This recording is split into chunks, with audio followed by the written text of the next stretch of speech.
UP के सभी नए पुराने दिव्यांग, विधवा, वृद्धावस्था सभी तरह के पेंशनियर का आज 17 अगस्त 2026 के एक नए वीडियो में आप सभी का स्वागत करता हूं। आशा करता हूं आप लोग बहुत अच्छे होंगे।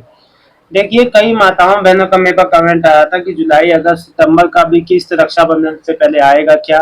देखिए, सबसे सबसे पहली बात तो आप लोग खुद जानते हो कि आप अभी तक अप्रैल, मई, जून का किस्त नहीं आया। जनवरी, फरवरी, मार्च का किस्त बाकी है। नए वाले पहली अपनी किस्त के लिए भटक रहे हैं, 2-2 साल से परेशान हैं। जिस प्रकार से उत्तर प्रदेश में पेंशन की व्यवस्था अभी चल रही है, उससे अभी संभलने में समय लग जाएगा। यानी कि आने वाले जो सितंबर अक्टूबर तक सही हो पाएगा। मिथिलेश अग्रवाल जी लिखते हैं, ओल्ड एज पेंशन में आय प्रमाण पत्र हर 5 साल में हमको नया लगाना होगा। ये किसने कह दिया आपसे? ये नई बात कौन ले आया, ये बताइए। ये नई बात कौन ले आया कि आपको आय प्रमाण पत्र हर 5 साल पे लगाना है? ये तो ये आपने ये जो किसी ने मांगा आपसे, ये बताइए। किसी ने मांगा तो तब दीजिए अपने मन से कोई भी चीज, या आपको ये कहाँ से किसने बताया? विभाग ने अगर आपसे मांगा गया है, देखिए मांगा गया है तो कोई चीज देना चाहिए।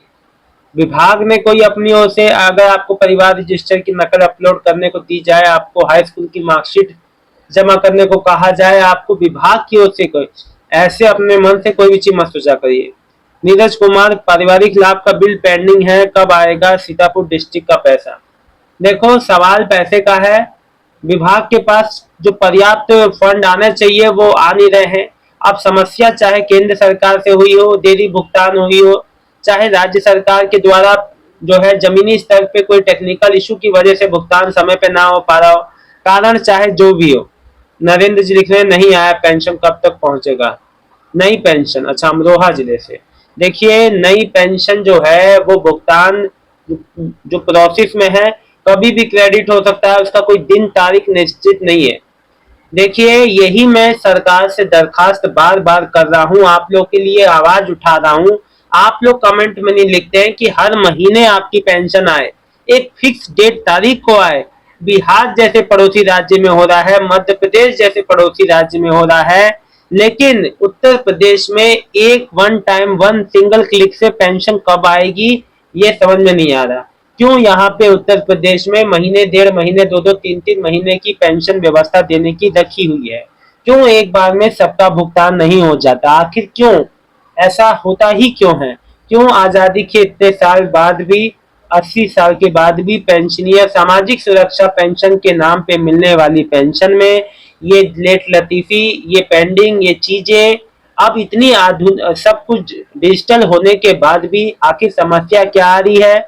इतने सारे संसाधन, इतनी सारी टेक्नोलॉजी होने के बाद भी सरकार विभाग कहाँ पे इस चीज को लैप्स हो रही है कि समस्या आ रही है? देखिए, इसलिए मैं ये बात कह रहा हूँ क्योंकि अप टू डेट हर चीज है, यहाँ पे सारे संसाधन है, कोई भी चीज का समस्या नहीं है। सरकार के पास हर चीज है कि वो समय पे पेंशन मुहैया करवाए, लेकिन फिर भी अड़ंगा आज तक किस चीज का है, मुझे आज तक ये समझ में नहीं आया है ना। भुगतान हर समय लेट हो रहा है। पहली किस्त वालों का आपको बता दूं, 2-2 साल से लोगों का पेंडिंग है।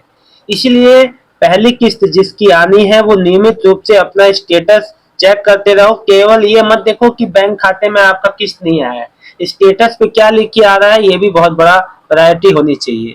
देखो, अपने आधार और बैंक खाते की डिटेल में जानकारी बिल्कुल सही रखा करो। डेटा मिसमैच होने के कारण आपका जो पीएफएमएस में पेमेंट रिजेक्ट या होल्ड हो सकता है, कारण कोई भी आपका लगा के आपका पेमेंट रुक जाएगा। फिर इसीलिए कहता हूँ, छोटी सी छोटी गलती करने से बचो, गलती करने से बचो, क्योंकि एक गलती आपके ऊपर भारी पड़ जाती है। यही मैं बात आपको बार बार समझाता हूँ, बताता हूँ। कुछ लोग समझते हैं, कुछ लोग नहीं समझते हैं। जो समझते हैं उनके लिए बहुत अच्छा, जो नहीं समझते हैं मैं क्या कर सकता हूँ? देखिए, बात को समझाने से ही सब कुछ होगा। तो मैं आप लोग से यही कहता हूं कि भाई अपने चीजों का ध्यान रखें। और एक बात आपको बता दूं, अगर आपकी पेंडिंग पेंशन जैसे आते आते रुक गई, साल 1.5 साल, कई ऐसे लाभार्थी हैं जिनका पेंशन आते आते बंद हो गया है। मतलब आता था लेकिन बीच में अचानक से 1-1.5 साल से बंद हो गया है। तो सबसे पहले तो बैंक जाइए, डीबीटी एनपीसीआई स्टेटस चेक कराइए, फिर अपने पेंशन की जानकारी लें, क्योंकि अभी देखो ताजा मामला महाराजगंज और उत्तर प्रदेश में कई जिलों में ऐसे मामले आए हैं जिसमें विधवा पेंशन थी किसी और की, ले कोई और रहा था। तो जब इस समय तक भुगतान में ऐसी समस्याएं, ऐसे जो ऐसी चीजें अभी भी इतना कुछ होने के बाद भी लोग इन चीजों हरकतों से फ्रॉड करने से बाज नहीं आ रहे हैं। महाराजगंज का ये मामले ने साबित कर दिया कि विभाग में कहीं भी दिक्कत हो सकती है।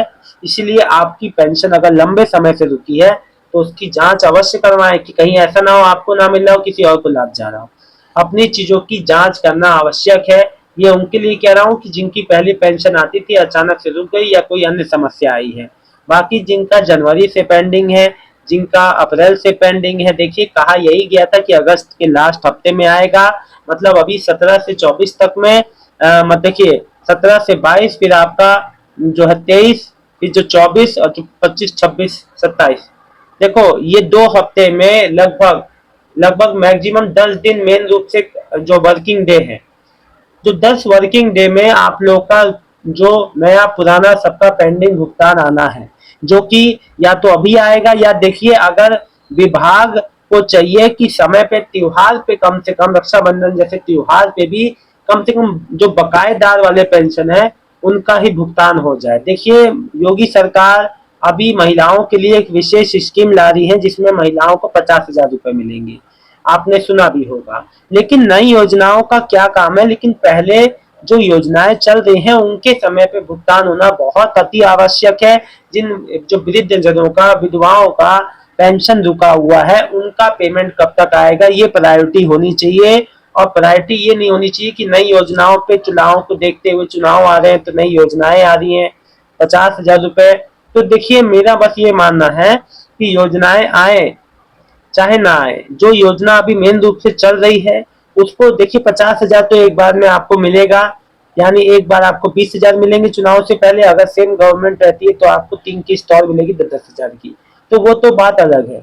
लेकिन सबसे महत्वपूर्ण बात जो यहाँ समझने की है कि पेंशन भुगतान जो सामाजिक सुरक्षा पेंशन ले रहे हैं दिव्यांगजन, विधवा, वृद्धावस्था, पारिवारिक लाभ, जो वाकई में जरूरतमंद है उनको समय पर भुगतान कब तक होगा, उनका भुगतान ना रोका जाए, उनका भुगतान किसी की वजह से प्रभावित ना हो। अगर कहीं किसी जिले में जांच चल भी रही है तो भुगतान ना रोका जाए, बाकी जिसका लिस्ट में से नाम काटना है उसका काट दिया जाए, लेकिन और अन्य लोगों को परेशान ना होना पड़े। मेरा बस योगी सरकार से यही हाथ जोड़ के यही मैं प्रार्थना करता हूँ कि भैया समय पे सबका भुगतान आए, जो समस्या अब हो रही है जनता को और समस्या में ना पड़ना पड़े। फिलहाल इस वीडियो में इतना ही।